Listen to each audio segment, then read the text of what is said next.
Good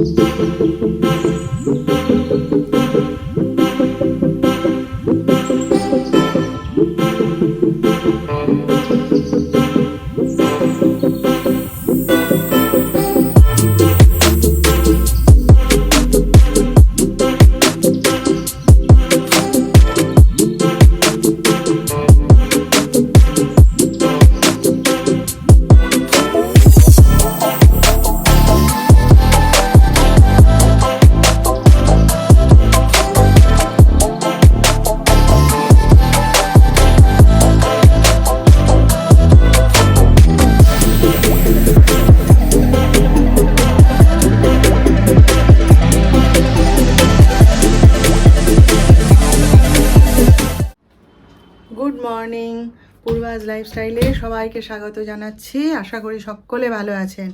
আজকে হচ্ছে গিয়ে রবিবার, আর আমার ঘরের অবস্থা এখন লণ্ডভণ্ড হয়ে আছে। সমস্ত ঘর, কোন ঘরে বসে যে আপনাদের সঙ্গে একটুখানি কথা বলবো খুঁজে পাচ্ছি না। তো এখন আমাদের মানে দোতলায় আমার ঘরে, পাশের বাড়িতে আমার ছোটো দেওরের ঘরে, সবার ঘরে এখন কাজ হচ্ছে। সকাল থেকে আওয়াজের চোটে মাথা খারাপ।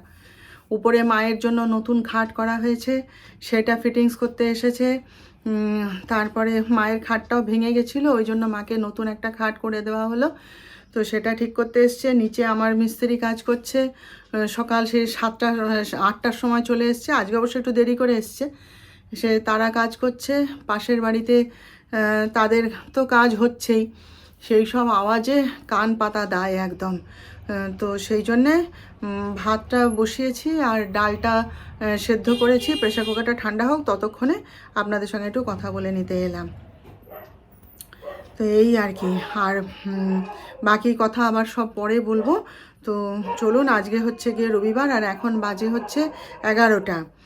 তো জল খাবার টাবার তো আমাদের খাওয়া হয়েই গেছে। যিশু আজকে বেরোয়নি, ঘরেই আছে এখনও। আর ডাক্তার সাহেব তো বেরিয়ে গেছে কাজে। তো বাদ বাকি কথা পরে আবার বলবো। চলুন, কাজ করতে করতে আপনারা সঙ্গে থাকুন, আমার দেখতে থাকুন। আমার যিশুর তার কাকার বাড়িতে নেমন্তন্ন। তার কাকা বোধহয় সকাল থেকে 25 বার বলে গেছে কি আজকে সে বিরিয়ানি বানাচ্ছে। কেন আমি জানি না, হ্যাঁ, বিরিয়ানি বানাচ্ছে, তাই পাপু আজকে উপরে খাবে।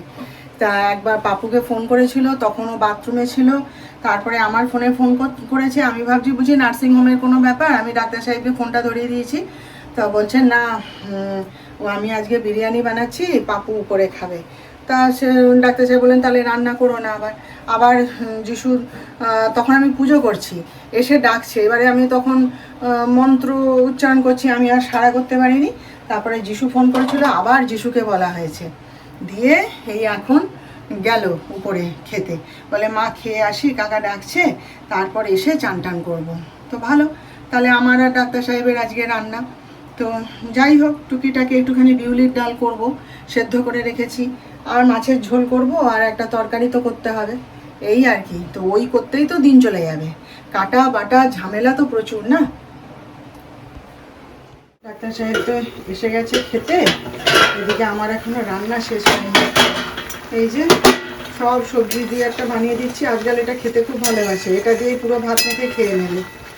আর একটু বিউলির ডালটা সাঁতলে দেবো, আর একটা মাছ ভেজে দেবো। ও এখন মিস্ত্রির কাছে গিয়ে দাঁড়িয়ে আছে, থাক, আমার হয়ে যাবে ততক্ষণে। ওর খেতে আস্তে আস্তে আমার হয়ে যাবে আশা করছি। আমার কাঠের কাজ হচ্ছে, ওই যে ওইখানে, তারপরে এই যে এখানে সব ছড়ানো। এই যে ওই যে কাঠের কাজ হচ্ছে। রান্না তো কমপ্লিট করে ফেললাম। এই যে থোড় ভাজা করে নিয়েছি আজকের শেষ, থোড় আর নেই। বাবা, কিভাবে যে শেষ করলাম। এটা বিউলির ডাল, আর এই হচ্ছে ডাক্তার সাহেবের জন্য বানিয়েছি কাঁচা কলা, আলু, পটল, বরবটি, লাউ সব দিয়ে। আজকাল ভালো খায় ওটা। আর এখানে হচ্ছে ভেন্ডির ঝাল, আর এই যে মাছের ঝোল। আর এই যে নিজের জন্যে আর ছেলের জন্যে মিষ্টি দই নিয়ে এসছে। তো যিশু নামুক, এখনও তো সে খেয়ে নামেনি, নামুক তারপরে খাবে। ওটা ফ্রিজে তুলে রাখি। তো এখন রাখি, পরে কথা হবে আবার। দেখি ডাক্তার সাহেব এখন খায় কি না, কি করে। চলুন তাহলে। তো বাজে এখন প্রায় 3:30। খাওয়া দাওয়া সব কমপ্লিট করলাম। হ্যাঁ, এক এক করে খেলো সব। যিশু খেলো, তারপরে ওর বাবা এসে খেলো, মিস্ত্রিদের সঙ্গে ওখানে দাঁড়িয়েছিল, সব জিনিসপত্রগুলো ঘরে তুলতে হলো, কারণ মিস্ত্রিদের কাজ শেষ, ওরা চলে যাবে।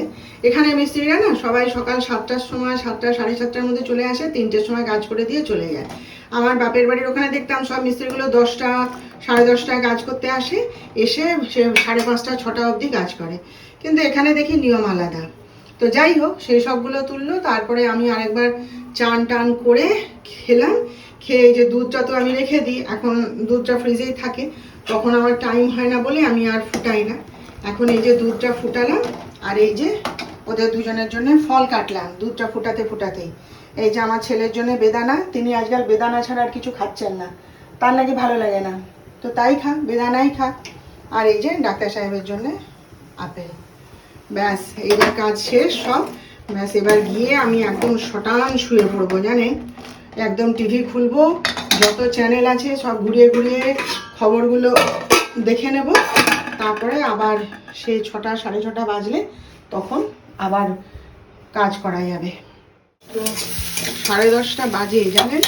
এবারে খাওয়া দাওয়া করবো, কিন্তু ডাক্তার সাহেব এখন খাবে না। ওই যে সন্ধ্যাবেলাতে মুড়ি চানাচুর দিয়ে মাখিয়ে দিয়েছিলাম, কফি করে দিয়েছিলাম, ও সেই সবগুলো খেয়েছে তো পেট ভাত। তারপরে সেই দুপুর থেকে দেখুন মোবাইল নিয়ে বসে আছে, সব উল্টে পাল্টে ঘটনা দেখছে, টিভি দেখছে। ওই যে আজকে কোথাও বেরোতে দিইনি আমি, না। আর হাতটা জানেন তো, না বেরিয়ে ভালো হয়েছে, ওই হাতের উপরে আবার ওই সব কাঠ টাট মিস্ত্রিদের সঙ্গে বয়েছে। আর সেই এক্ষুনি দেখাচ্ছিল একটু আগে, বাঁ হাতের যে আঙুলগুলোতে ধাক্কা লেগেছে, সে আঙুলগুলো না কলা গাছের মতো ফুলে গেছে, জানেন। যিশু তাই বলছে ওষুধ খাও, ওষুধ খাও, ও কি তোমার ওই আর্নিকা লাগিয়ে লাগিয়ে সারবে? ওষুধ খাও, ও না খেলে হবে না। তা আমাকে দেখাচ্ছে, দেখো আঙুলগুলো কেমন ফুলে গেছে। আমি ভালো, তুমি ওই করো। যাই হোক, সে এখন খাবে না। আর যিশুর খাওয়া হয়ে গেছে। আজকে ওদের জন্য বাঁধাকপির তরকারি করা হয়েছিল, তো ওই বাঁধাকপির তরকারি আর ডিমের ভুজিয়া করে খেয়ে নিয়েছে। আমিও একটু ডিমের ভুজিয়া করে নিলাম, নিয়ে খেয়ে নেবো। আর ডাক্তার সাহেব যদি খাওয়ার সময় বলে ডিম ভাজা খাবো, তো তখন করে দেবো, এখন করে তো লাভ নেই। তো আজ সারাদিন কাটালাম আপনাদের সঙ্গে, কেমন লাগলো জানাবেন। আজকের মতন এখানেই রেখে দিলাম, আবার আমাদের দেখা হবে। আপনারা ততক্ষণ সবাই ভালো থাকবেন। আর আমার আজকের ভিডিওটা ভালো লাগলে একটা লাইক, শেয়ার ও সাবস্ক্রাইব করে প্লিজ জানিয়ে দেবেন।